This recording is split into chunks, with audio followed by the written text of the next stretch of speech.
Diascofoot, miroir du football de la diaspora congolaise.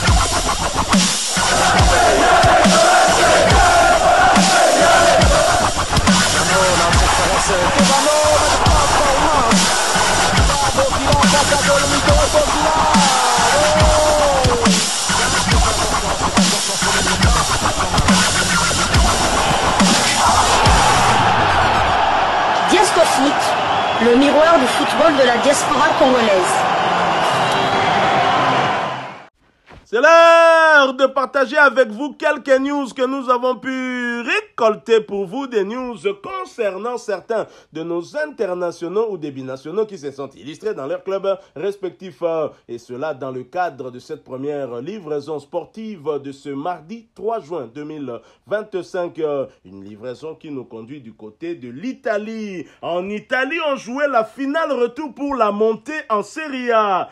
Charles Piquel et l'US Cremonese, c'est son club promu en Serie A après leur victoire en déplacement. L'international congolais Charles Piquel Monginda et ses coéquipiers de l'US Cremonese ont réussi à ramener le club en Serie A pour la saison prochaine. En effet, lors du barrage retour, l'US Cremonese s'est défait de Spezia sur sa pelouse sur le score de début contre 3. L'international congolais a joué un rôle déterminant dans cette montée, apportant sa solidité dans l'entrejeu de son équipe. Arrivé à Cremonese en juillet 2022 en provenance du FC Famalicão du Portugal pour environ 4 millions d'euros, Charles Piquel s'est rapidement imposé comme un élément clé de son équipe. Sa présence au milieu de terrain a été essentielle pour l'équilibre de son club.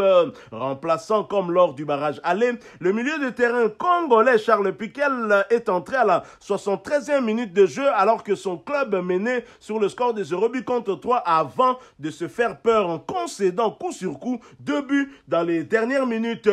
Charles Piquel voit donc son temps de jeu porté à 2189 minutes sur les 4234 minutes possibles.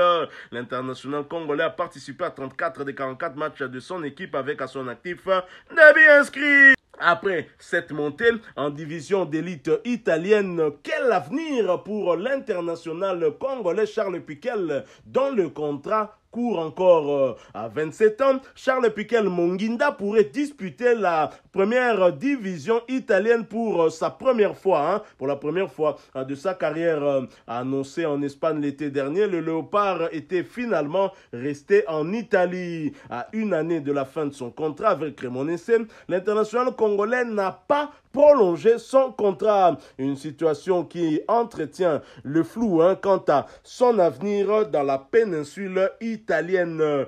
Que choisira l'international congolais? Moi, en tout cas, je lui conseillerais de rester à Cremonese et donc de jouer la Serie A, le championnat d'élite italien qui est l'un des meilleurs championnats. Alors, ce sont franchement des performances de ouf pour les Léopards de Sébastien Desabre avant de rejoindre Orléans. Il y en a qui ont déjà rejoint Orléans et on en a parlé, vous l'avez suivi. Il y a notamment Cédric Bakambu, le finaliste de l'Europa League Conférence, une finaliste malheureux évidemment perdu contre Chelsea, mais Cédric Bakambu peut être heureux d'avoir terminé deuxième meilleur buteur de cette compétition avec cette réalisation derrière un certain Afimi Kopouloulou qui a également rejoint la tanière hier. On en a parlé dans le cadre de la deuxième livraison de la journée d'hier, lundi 2 juin 2025. Et donc les Léopards de la RDC avec des performances XXL, notamment Fiston Maël Kalala sur le toit du continent qui a remporté, comme le Paris Saint-Germain, Fiston Maël Kalala et Dembélé à égalité, sauf que Fiston Maël Kalala est meilleur buteur de cette compétition. Toute la différence est là. Bapesa est ballon d'or. Bapesa, le cyborg congolais ballon d'or. Voilà tout le monde, madame Naïso a sali vidéo. Mungu baba, Mungu babariki, Mungu baba. Akosepela, Nkolo Azwalukumu. Fiston Maël Kalala, le cyborg congolais. Le 5 juin, son club joue la finale de la coupe égyptienne contre Zamalek. Sera-t-il avec les Léopards? Peut-être pas, parce que c'est un joueur importantissime pour les Pyramides FC. En plus, ce match de la finale de la Ligue des Champions s'était joué dans le stade du 30 juin. Une date symbolique pour la République démocratique du Congo. Yango Fiston Maël Kala la fallait Kakatiabi. Félicitations à Charles Piquel, l'homme qui a stabilisé le milieu de terrain des Léopards de la RDC ensemble avec son compère Samuel Moutoussami qui est déjà à Orléans. Charles Piquel fait monter son club en Série A. Et que dire du cadet national Noah Sadiki, 90 ans après, le club ne gagnait plus de titres. Papa Sadiki n'était pas encore né, son père peut-être pas.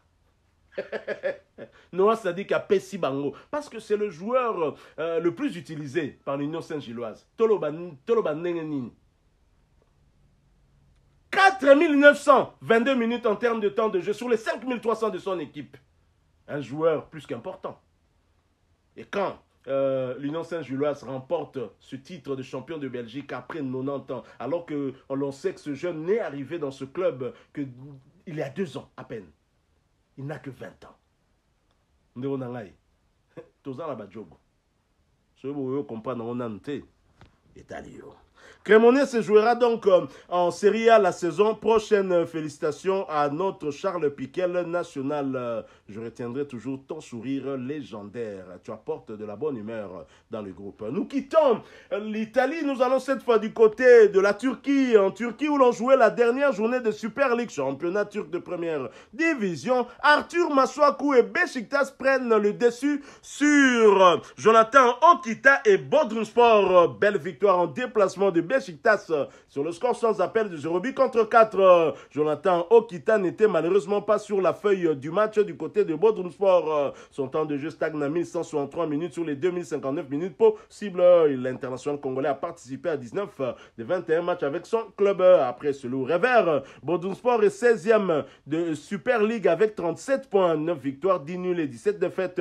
26 buts inscrits contre 43 encaissés. Et la mauvaise nouvelle, c'est que Bodrumspor est relégué en D2 turc. C'est vraiment triste pour Jonathan Okita qui a rejoint cette équipe lors du mercato hivernal. Il n'a malheureusement pas pu aider cette équipe à se maintenir. Du côté des visiteurs, l'international congolais Arthur Masuaku s'est illustré avec une passe décisive à la 46e minute de jeu. Arthur Masuaku était bien évidemment titulaire avant de céder sa place à la 77e minute. À noter qu'il s'agissait de sa 5e titularisation consécutive, ce qui porte à 4269 minutes son temps de jeu sur les 4934 minutes possibles. L'international congolais a participé à 47 des 51 matchs avec son club, avec à son actif un but inscrit et désormais 10 passes décisives délivrées. Sans peur d'être contredit, je peux dire qu'Arthur Masuaku est le meilleur passeur léopard évoluant à l'étranger.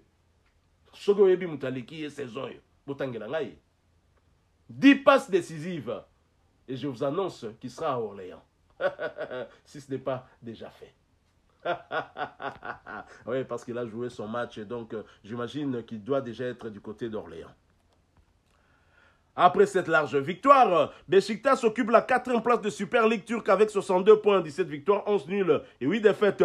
59 buts inscrits contre 36 encaissés. Beşiktaş va jouer les qualifications pour les phases de groupe de l'Europa League la saison prochaine. Félicitations à Arthur Masuaku qui ne termine pas sur le podium mais pas très loin. Nous les félicitons quand même. Nous restons du côté de la Turquie, toujours dans le cadre de cette dernière journée de Super League. Samsunspor qui recevait Kayserispor l'a battu sur le score de 2-1. Marc Bola a disputé l'intégralité de cette rencontre. Il s'agissait de sa 6e titularisation consécutive, ce qui porte à 2908 minutes son temps de jeu sur les 3732 minutes possibles. Il a participé à 33 des 38 matchs avec son club, avec à son actif un but inscrit et 4 passes décisives délivrées. Après ce succès, à domicile qui plus est, Samsunspor occupe la 3e place de Super League avec 64 points, 19 victoires, 7 nuls et 10 défaites. 55 buts inscrits contre 41 encaissés. Et Samsunspor, au terme du championnat et de son positionnement sur le podium, va jouer la saison prochaine les barrages pour la qualification pour les phases de groupe de l'Europa League. Félicitations à Marc Bola. Quittons la Turquie, allons cette fois du côté des Pays-Bas. Aux Pays-Bas, on jouait le 3e tour, retour des barrages contre la relégation. Willem 2 qui recevait et Telstar a été battu à domicile sur le score d'un but contre 3. Bokila Jérémy était titulaire avant de céder sa place à la 75e minute. Son temps de jeu passe à 1815 minutes sur les 3914 minutes possibles. Il a participé à 34 des 40 matchs avec son club avec à son actif 4 buts inscrits et 2 passes décisives délivrées. Malheureusement, Willem 2 retourne en deuxième division des Pays-Bas. Willem 2 est donc relégué. C'est triste pour Jérémy Bokila qui avait réussi avec son club à monter dans l'élite hollandaise, mais malheureusement qui redescend aussitôt en deuxième division. Voilà qui met fin à cette première livraison sportive de ce mardi 3 juin 2025. Vous l'avez aimé, laissez-nous un maximum de j'aime. Merci de partager avec nous en commentaire votre point de vue. Abonnez-vous sur cette chaîne DescoFoot parce que nous sommes et restons le miroir du football de la diaspora congolaise. N'oubliez pas d'activer la petite cloche de notification histoire de ne plus rien manquer des prochains sujets que nous allons vous proposer. Encore une fois, merci à vous avec espoir de vous retrouver bientôt dans un autre sujet d'actualité. Mais en attendant, portez-vous bien et DescoFoot vous dit bye.